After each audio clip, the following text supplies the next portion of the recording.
The Donald fucking Trump. Oh man.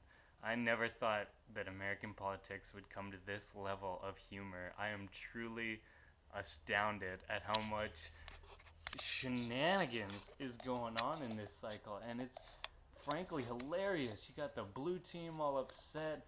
Oh, Donald Trump saying so many rude things and racist things, and you got the red teamers upset. Oh, he doesn't want to nuke the Middle East. Why doesn't we want to nuke the Middle East? We should all want to nuke the Middle East.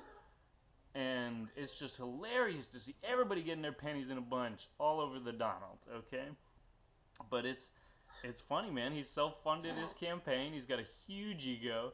He is maniacally, disgustingly just egotistical and, probably racist, or I can't tell if he's actually racist or if he's just pandering. In either case, you're not going to get the Republican nomination without pandering to the racists somehow.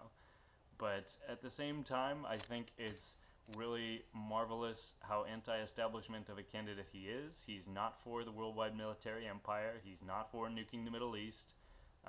He actually has done things and made businesses. Some have gone bankrupt, but you know what? The United States corporation's bankrupt right now too, and I think it would also be a sign of strength for someone to lead us through that default process ahead of time, choice, by choice, instead of the final economic collapse and a giant socialist, market holocaust of sorts, where just the currency hyperinflates, or there's some sort of default on social security payments.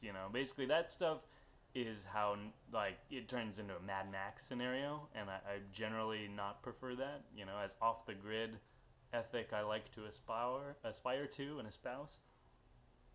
We don't want that. I think we would rather choose the collapse in a structured, orderly way than just let the whole thing fall apart whenever it will, which kind of is what would happen if Bernie does get elected and we go through with these socialist policies, which is not going to happen even if he does get elected.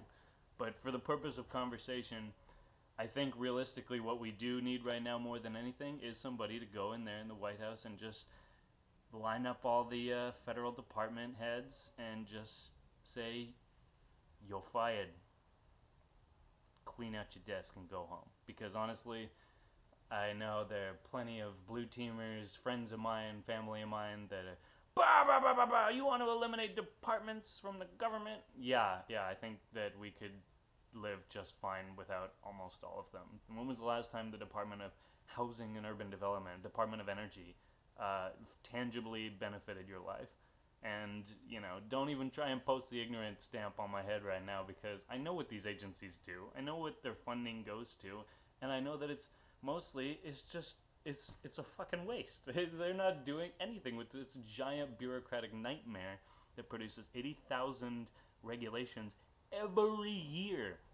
There's 645, something like that, departments. It's insane. None of them are doing a goddamn thing. So realistically, yeah, I think we. Uh, I'm terrified by the idea of Donald Trump becoming the president and ramping up the police state, and we enter a new Bush type era of rah rah rah, let's go kill the ragheads. But ultimately, again, I'm not committed to this. I'm not getting my panties in a bunch. It's all entertainment for me, but I cannot be more entertained by a candidate than this guy.